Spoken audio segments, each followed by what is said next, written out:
This is my intro. This is all I'm doing. I don't think words need to be said. Toronto, to quote a famous YouTuber I used to watch, you fucking blew it, and it was hilarious. I loved it. I laughed my ass off. That was an awesome Game 7. For a bit of context for the few people who did not watch it, because I think the whole hockey world must have been watching that game. Because I think no matter what happened, either Boston was going to make history in embarrassing Toronto for like the record number of times at this point. There was some sort of record on the line on either end. Or Toronto was going to end up breaking this curse and moving on and finally getting that monkey off the back. Obviously, Boston won in overtime. In what was a beautiful overtime winner by Pasternak. That was a hell of a pass. But holy smokes, I think I laughed for 10 minutes straight. That was I have no shame in saying which side of the fence I was on that one, because boy was that funny to watch. I can say that personally, I had a great time. I had a great time watching that game. The first two periods were a little lackluster, but it made up for it in the third and overtime, and it was a good one. I know me based on the facial expressions you were making, Caleb. I think me and you are gonna have different things to say on this one, which will make it fun. Because I have been firmly on the side of screw Toronto for a very long time because I don't like Toronto, and I think it's absolutely hilarious. Boston. Well, that's the thing. Yeah. It's like I think all Boston sports teams just give me the biggest ick imaginable. Starting with the Patriots and then like the Bruins, even like the Celtics, and like I've never hated the Bruins. I don't care. I've never had any ill will towards the Bruins. I've always kind of hated the Bruins. I don't know. And I don't mind Toronto to the extent where I just feel bad for them at this point. Yeah. Just because it's been so long and they've been through so much, it's just like I feel yes they'd be so insufferable. Funny. Yeah, I don't know. I felt bad. It's just like it's such a brutal way to end it. Like, because the Leafs were up in this game, right? They scored. They had a glimmer of hope where, I believe it was Nylander who scored. They looked really good in the first period. Play. Yeah, they had. Then the goal they scored was a beautiful play for Matthews, where he makes it look like there's a turnover. He makes it look like he's going to shoot, and then is able to pass it over to Nylander, basically as an open net. But that lasted all of about 1 minute before. Just like a random, just like throwing a dart shot kind of goes in. I mean, it's just the mind games of it, right? Like, you got to put yourselves in the head of those Leafs players because, like I said, there's history on the line. Either way, no matter who wins or loses this game, something's happening. They all know something's happening, right? Even though none of them were there for like that. What was it? 4-1. There was a lot more. There was a lot more for the Bruins, but on the Leafs side, no. Pretty much no. I don't think there was any players that stuck around. Yeah. That's what I mean. Like no. I don't think any Leafs carried over from that era, because that was like at this point like a long time ago, like 10 years ago or whatever. Yeah, probably 10 or 11 years ago. But you still know that they know that, right? It's the same thing with the first round stuff, where it's like none of them were there the last time they made it into the first round, and none of them have been there for the entire like first round drought, but you know it weighed heavy on them. And it's at the point where they've just been disappointment after disappointment that I frankly don't know what they can do differently. Yeah. Because at this point, I think last season's roster was the best roster they've ever had in this run. Especially like picking up Ryan O'Reilly at the deadline. Like that was their all in. They were a scary team last year. And they got their asses handed to them by Florida. And it's to the point this year where I thought they were still a good team, if not.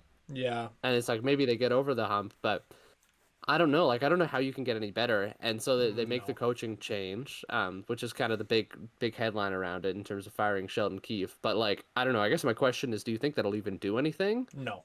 Like firing the coach just feels like moving deck chairs on the Titanic. Well, yeah. No, that's a really good way of putting it. Actually, it's too small of a change. I mean, of course it depends who they bring in. They need to bring in somebody who can really, really set the whole, I don't even know what the word would be. You need to change everything about the environment, about the culture. Everything needs to change. And I think I mean, I've said this for a few years now, and I know it's controversial because of how talented they are, but you gotta just toss everything. Maybe not everything, but you gotta blow something up, right? You gotta show the players that they're not that a first round exit isn't okay because these players are now accustomed to it. All of these guys who have Yeah. been on this team for however long now, that is pretty much every year for the last 4 or 5 years been a serious contender.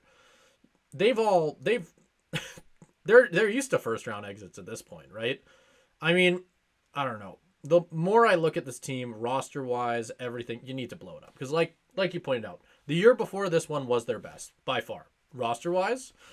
I even remember saying it when we talked about their roster at the beginning of the year. It is in my opinion, I remember saying that it was a significant drop off because I just don't think it's what they need.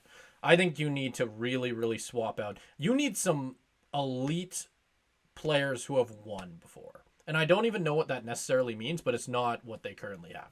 You need to move. I know the big rumor going around right now is Mitch Marner potentially being on the Yeah, move that here. was what I was going to bring up. Yeah. I think that's where you got to start. You got to move Mitch Marner. And it sucks because he's your homegrown talent. He's been on the team his whole career. Him and Matthews obviously play well together, but not in the first round, not against the Bruins. You need to bring in some guys who know how to win and will show up in the playoffs when it matters. And I honestly, the crappy thing is I don't even know what a trade like that would look like because whenever we see an elite player like Marner getting moved, usually it's for picks or prospects or something like that. This is a trade that needs to be almost a one for one in a weird way. You need to trade Marner, at least in my opinion, you need to trade Marner for somebody who can immediately help you contend next year if you want to keep the rest, if you want to keep Matthews, if you want to keep Riley, sorry, if you want to keep all those guys. Tavares. You need to bring in somebody who can help them out and not just a bunch of prospects for the future. Because if you're going to do that, you might as well just gut everything. You might as well trade everyone Yeah. else. So I'm curious to see what they do. I think a Marner trade has the potential to be one of the biggest trades we've seen in a long time. If they end up getting a big player like that. But if they end up getting prospects, then I feel bad for the people of Toronto, kind of. I mean, I feel bad anyways because it's Yeah. like even a move like moving Marner, I don't know if that really goes anywhere to solve your problems. It Because you completely say like depends on what they get back. bringing in a player that like knows how to win, but how do you quantify that, right? Like, what player would you even have in mind that would be available? Like Got to bring in rings. any any player that's won? I don't know. I mean, Oh. like, I don't know if that necessarily Um. solves it because you bring in one player Well, who's that's won. I don't think yeah. that balances out No. the entire history of that franchise. Like, Okay, fair enough. But it's it's to the point. It's to the point. Like, I don't even know if there's anything because if I'm the Leafs, if I'm tree living, I'm just throwing up my hands and saying I don't like. I seriously don't know anymore what you can do yeah. to make this team any better. Because they had that, right? Like Oh I yeah. think Dubas was one of the most forward-thinking GMs and one of the better Oh GMs yeah. in all of the NHL. And there's a reason this Dubas was a roster was lot so better than good. Triliving. Yeah, Like people that's a don't talk about no-brainer. that a lot, but But he absolutely killed it in Toronto, at least for the most part. he did, and it's just the Toronto of it all that's what got him fired. Even with Sheldon Keefe, I think Sheldon Keefe is a good coach. I think it's just the Yep. Toronto of it all that got him fired, where it's just like it's the only thing they really could do. I It's don't really not know the what the coach, it's the move is. players, right? Like, and you hear that a lot. Yeah. Like I said, I think you got it. I think you got it. I don't think that's what's going to happen. I think they're going to trade Marner and make another run at it with whatever they get back, because that's just what they're going to do. But I don't think that's what they should do. I think they should get as much as they can out of all the players that they currently have. I know it would probably be heresy to say try and make a move with a guy like Matthews because they're never going to do it because he's their franchise guy. But I almost feel like you gotta just completely clean ship or clean house. Like Yeah. it's just I because like you point out, what do you do? What do you even do? Right? I in my head, what I think you just get rid of the bleeding. Like if they do want to make another run for at it, you trade Marner, you somehow get a better goaltender because I know Samsonov, he wasn't in Game 7 he was good, but he's not a playoff goaltender. Neither is Joseph Woll will never be either. I think you got to bring in an elite goaltender. It starts there because at least Yeah. for me, when the rest of your team sucks, an elite goaltender can at least maybe steal you a game. And Toronto really doesn't have a lot of those types of players in the playoffs. I'm going to emphasize in the Toronto playoffs. But is Toronto a sneaky candidate for a Markstrom trade to connect to the point you're making? I've heard that before, and mostly it's because of the Treliving connection there. Yeah, I don't think that's too far fetched though, honestly. Yeah, no, it's the same issue that a lot of contenders have when trading for Markstrom. It's the cap. Like, he's not a cheap goalie. Yeah. He's very good. It has been well documented that if you surround him with a good defense and allow him to play his kind of hockey, he'll win. He'll win for you. He's a very good goaltender. My only issue with that is I guess I don't know what they'd give us. Would be my I question. feel like it's just draft capital at that point. I don't know if they have the first round pick or something. But if probably. you're the Leafs, because I think I'm kind of on the opposite side of the table as you, where you're saying just like tear it all down. I'm just like I don't know. This core is other than Tavares, the core is still young and it still has so much talent in terms of. That's And you the tough just locked thing, up right? You just locked up Nylander. I'm pretty Yeah. sure Matthews also got a long term Matthews deal. is in here for I the think long deal. Marner and Tavares not so much, but Yeah. I don't know. It's Yeah, like Tavares is you the other guy I'd get rid of. Out of the people you just listed. you tear it down for what, right? Just because like they keep losing in the first round. I mean, Yeah. I guess, but I don't know. It's not even like you say it's not the coach, it's the players, and I guess I No, feel like I it's think something that is even the bigger case. than that. It's just like such an enigma in terms of like Well, it's Toronto. why they continue to The struggle. big answer Yeah, is I the mean, logo. it is It's the the city. logo. It's the city. It's all of that. It's the fans. It's the media. Put this It's roster anywhere else. yes, exactly. And that's what everybody has said forever. And that's exactly why they need to do it. They need to like if But because then how will you ever win? Like, are you going to build well, a I better don't roster than this? know. I have no clue because the That's the funny thing thing. is the funny thing is you're exactly right, but I still think you got to blow it up because clearly it's not going to work. It's never going to work. This is probably one of the weaker out of all the Boston teams they have ever had to play. And I mean ever in the first round. I honestly think this might have been the weakest Boston team. Like they have played Yeah, some I would bad, agree. they have played some really, And really good Boston team. This one didn't feel like it. Going into this series, I remember, because I mean, we talked about it a bit as well. I don't remember if we talked about it on or off the podcast with the whole draft thing we did. But it was, I do remember, you were obviously high on Toronto, and for good reason. They were a good team this year. Yeah. And Boston wasn't as good of a team. They were still great, but they weren't as good as Toronto. They didn't have the talent. Really, the only spot that they could compete with, or obviously blew Toronto out of the water with, was goaltending. But the difference is it's the difference between Toronto and Boston, just as cultures, is Toronto and Boston is Boston, right? And which is why I mean, Matthew Tkachuk said it best after the game. In basically, once you saw that it was going to overtime, you knew Boston was going to win it. And I think that was, when I was watching it, I was thinking that. When you were watching it, I'm sure you were thinking it. Because in overtime, Boston wins. It's just because that is the culture they have built. They do not lose in the first round. They do not. They go far. I guess, but I mean, think about it this way too. If the puck doesn't bounce off the boards in such a lucky way for Boston, where it goes right It would to have gone in a Pasternak. different way.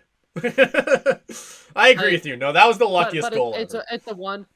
It's a one like it's that bounce of the puck differently, and we're talking about this all totally differently. So is winning right? seven Like, straight first round series against the same team. Like it's I don't know. Everything's luck, everything's culture, everything's like it's so insane. It's so insane because the odds of it ever happening again. Like, what do you think the odds are of another team out there that isn't Toronto and isn't Boston doing this to each other again in the rest of NHL history? Well, I would say in no. a less well, that's not gonna happen. With how the playoffs are structured, it might actually be pretty likely. I mean, you look at I guess less, LA. It's much less Edmonton, dramatic. LA, yeah. Edmonton. Yeah. Yeah. They lost like 3 The years main in a difference, row. I think the biggest difference though, is the fact that if you really just look at all the teams that have been assembled over that 7 year, like 7 different teams for both sides, I bet you if you go and just look at both of them and just pick a team based on which is more talented, Toronto probably wins maybe The 5 out of later 7. years. Yeah, both. Like I'd say even in the earlier years it's not like it wasn't close. Like Boston was obviously better because that was back when they were winning cups, but even then I don't know. At least to me, like Toronto has always having the best team has never been the issue, I guess. So you're absolutely right in that point. I think your point on that and just the fact that what do you even change about the roster? What do you even change about the team though? What do you change about the coaching? What do you change about the general manager? We've seen all of it change 100 times and nothing's worked. So, I mean, yeah, I don't even know what to say. I guess in the sense that yeah, it's not going to work. Nothing's going to work. I think it's funny because I don't like Toronto media and their coverage of the Leafs. I think that a lot of Leafs fans can be annoying. So at least to me, what I thought it was a real knee slapper of a time when I saw them lose to Boston again. I also like Boston a little bit, but I don't know. I hate Boston. I don't know. I hate Toronto. It just feels like the definition of insanity at this point for Yes, for the Leafs fans, where it's which is exactly why I blow it up. but But but if I'm the Leafs, I want to keep banging my head against the wall. Like I want to just I keep guess. trying at it because I don't think you're gonna have a better shot in the next because this roster doesn't I mean, just they like did. you're like if you tear it down, you're not gonna be guaranteed this good of a Yes. roster No, again, right? absolutely. Like I mean, think about the Flames, right? if They've you been in go limbo for if you however many go years. and just look at talent, the team that Toronto has assembled over the last 5 years, and even just look around the league. Look around the league, and it's really, really ironic and funny to say it, but they in regular season contention, have been basically the model of consistency over the last 5 years. Like teams like Tampa have changed who they have like across the whole roster. Teams like I don't even know Dallas, all of those guys, all of these teams that have basically had to pretty much design their entire team because guys have gotten old, guys have left, all of these reasons. Toronto and their core that they currently have right now is the one team that's still here. After all of this time, and it's hilarious because the farthest they've ever made it is the second round. And it's so odd. It is so crazy because every year they just do so well in the regular season and then just suck. And I mean, the year before this, we saw them make it to the second round. We saw them make it to the second round. So I don't know And they beat whether the Lightning. they did Like beat the Lightning. That was a a very good significant. Lightning team too. Like the Lightning are never an easy team to beat. I And think as part of that, I think their division works so much against them too. This yes, stupid playoff format where they're going their to be division's really playing good. they're going to be playing the best teams. Where it's like you look at the other division, you get the Rangers get to play the Yeah. Capitals, and the Hurricanes get to play the Islanders, and the Bruins, Leafs, Florida, Tampa. Like I don't quite understand those matchups. No. Um, I almost look at this and say, so you say tear the roster down. Yeah. Which situation do you honestly prefer? Let's say Toronto tears their roster down to a certain extent. They get back in the playoffs in a couple years, and they sneak in as Yeah. like the last wild card team. Do you think that honestly might be better for them? Yes. Like, do you think they'd have a better chance to go Without farther a with the shadow of a lowered doubt. expectation? As long as the team they're playing in the first round isn't Boston, I like their odds in that a lot more. I even Uh, if they're playing like the I it's so hard for that team. They need to be the underdog because they're just not going to win when they are considered what they are. I think I think it would honestly be good for this team to blow up a little and be considered a mid-tier, maybe sneak-in team next year. I don't think that'd be that bad for them. I honestly think having a season just to kind of mellow and all that wouldn't be bad for them. The one last question I was going to ask you before we wrap up this segment here yeah. was I was kind of leading into it with my last point as well, and the fact that they obviously made it to the second round last year. Do you see what happened this year against Boston as more of a sign of the fact that you can never win with this core and nothing is going to change no matter how hard you try, or is it a relapse? Is it a relapse of old habits? But it doesn't mean that things are over. It doesn't mean that things are over. Last year or the year before we saw that they can do something with it. We saw that there is something there before they ran into a very, very good Florida Panthers team that went to win the cup. Or not win the cup. lose in the Stanley Cup Finals, right? Do you think it's more of a relapse, or do you think this core is done? You don't think they can win again? I think, I mean, based on to go along with everything I've been saying so far, I do think it's just a relapse, and I think it's just like I think winning with this core is absolutely possible because again, the puck bounces in different ways. Samsonov makes a couple saves, and they're in the second round right now when we're not even having this conversation. I mean, you can only lose in so many game sevens to just say like you have the worst luck of all time, and I do think it is. I do think it is more than that. I think it is the culture. I think it is something more that you can't necessarily quantify, but I don't think that necessarily means that you can't win with this core because I just think this core they've been given, this talent they've been given, isn't something to be taken for granted. And I think that's almost what the conversation around this team is doing, where it's like, oh, you got to get rid of Marner, you got to get rid of Tavares, you got to get rid of whatever. If they were on the decline in terms of overall production, including regular season, then I'd say sure, maybe you get something for them before they like get old or whatever. But that's not been the case. Like you've said, they've been the model of consistency. I I just don't see the point of completely blowing it up at this point, other than just to maybe deliver a culture shock that may or may not work, considering how big of a problem the overlying thing is. I do think you generally just have to chip away at it until you eventually overcome the taboos one by one, right? I did think that was what was going to happen. They did it last year with the full first round win thing. That was a Yeah. 20-year curse that they had. I thought they were going to do it this year against Boston. When they scored that first goal, I genuinely thought, I know naive of me, but I genuinely thought, like, oh, this is the year they overcome the Boston curse, too. But it didn't end up happening. But it doesn't mean they can't. Like, I think we saw that last year, and I think as long as this core is still playing up to this same level in the regular season, I think you have to keep going at it, and I think you have to try to make improvements to keep cashing in on this core. And then at a certain point, if it just gets to the point where it's unsustainable, maybe you didn't get as much for them, then whatever. At least you tried to contend in the last couple of years of a one of the probably the most talented roster they've had in the last like One of the 30 most 40 talented, years.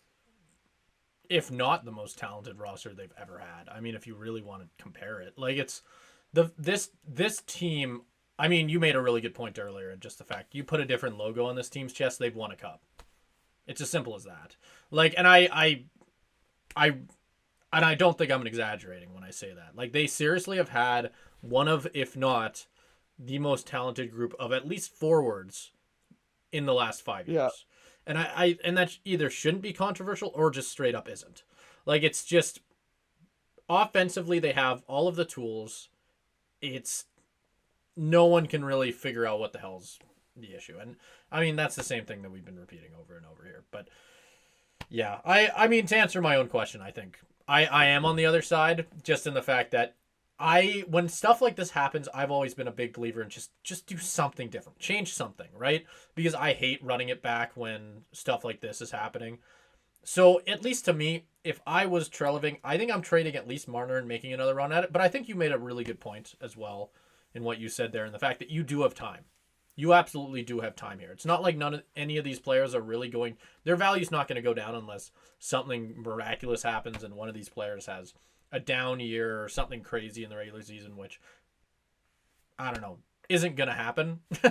To make a prediction, it's not going to. You have time. You can make another run at it without much consequence other than the sanity of all of your fans, probably.